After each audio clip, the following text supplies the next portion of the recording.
Welcome back, fight fans. Welcome back. Let's just dig right into it. Danny Jacobs says Canelo Alvarez struggles with fighters who move. So let's just break down and go through the fighters that move that Canelo Alvarez has faced and see exactly the difference and discrepancy that Canelo may have had as far as those struggling, with that. So let's just break it down.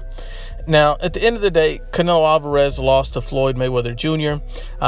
And he's probably one of the best fighters of our generation. So you can give, Canelo Alvarez his credit for taking that fight when he was, somewhat green and experienced at that level. He just was not 100% ready for that, even though he was the bigger fighter at the time. But Canelo Alvarez was the bigger fighter nonetheless, and Floyd Mayweather Jr. moved a lot, and that just was a part of his game. Defensively, he had great footwork, great head movement, and he was a problem for Canelo Alvarez to corner and cut off the ring, and he was a problem for 50 other people or 49 other people, because at the end of the day, Floyd Mayweather Jr. has never been defeated. So at the end of the day, we understand why that was a difficult fight for Canelo Alvarez. So then we move on. Idris Landy Lara. When he fought Idris Landy Lara moved a lot. He was a big problem. Why? Because Lara, had great foot movement, schooled and versed in a Cuban style of boxing. So we understood that was more of a controversial win for Canelo Alvarez, because a lot of people felt that Lara put up a great fight. But here's the thing. Just because you put up a great fight doesn't mean you won the fight. Just because you're competitive in the fight didn't mean you won or dominated the fight. I thought at the end of that fight, Canelo Alvarez came on a lot stronger than he did earlier in the fight. And not only that, Lara's work rate was so low, which has been the tale of his career, which is one of the reasons why I thought Canelo Alvarez had the fight in the bag. I thought it was a close fight at points. I thought a lot of rounds were competitive, but ultimately I thought Canelo Alvarez's work rate, aggressiveness, all worked towards getting him the victory in that fight. Not saying it was an easy fight, not saying it was a blowout, but it was a closer fight. But I thought Canelo Alvarez did enough to get and secure the win. But Lara was a quick moving fighter that caused Canelo Alvarez some problems. So was Floyd Mayweather Jr.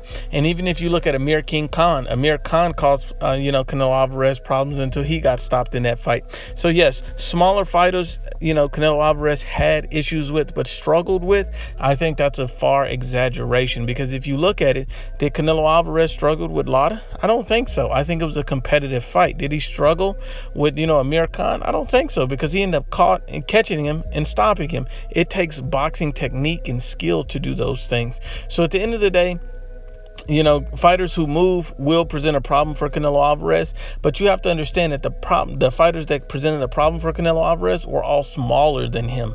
Lara was not as big as Canelo. Amir Khan was not as big as Canelo. Floyd Mayweather was not as big as Canelo. So these guys that moved a lot with great foot movement, these guys just were not bigger fighters than Canelo. Canelo Alvarez, I highly doubt was faster than any of those guys. But in this fight with Danny Jacobs, I think these guys are more on an even playing field, because they're more the natural weight for Canelo and Danny Jacobs. Danny Jacobs is going to be the bigger man, the heavier man on the night. So he's not going to have that enormous speed advantage that these guys held over Canelo Alvarez.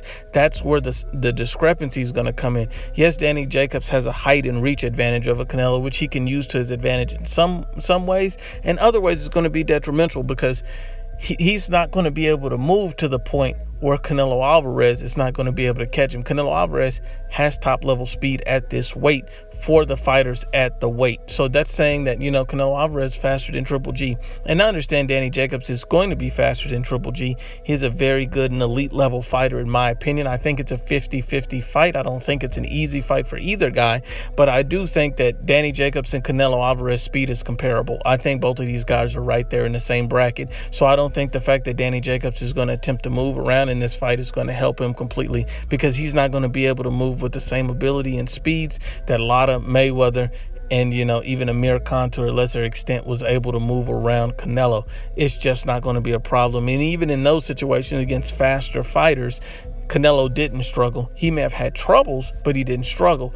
And then, Danny Jacobs also has his deficiencies as well. At times he gets lazy and lethargic on defense, and that leaves his head open. He gets hit with a few more shots than he should be getting hit with at times. And yes, he's a great defensive fighter, but at times he gets hit with a lot of unnecessary shots. He tries to go in the pocket and brawl it out. And against a guy like Canelo, who's an elite level counterpuncher, he's going to make you pay.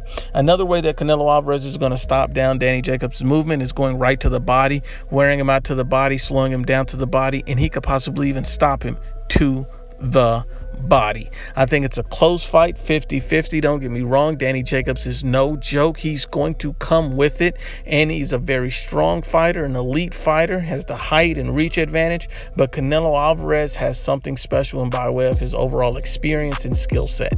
But once again, unbiased as always, it's the IBFP. Please share, like, and you must absolutely subscribe.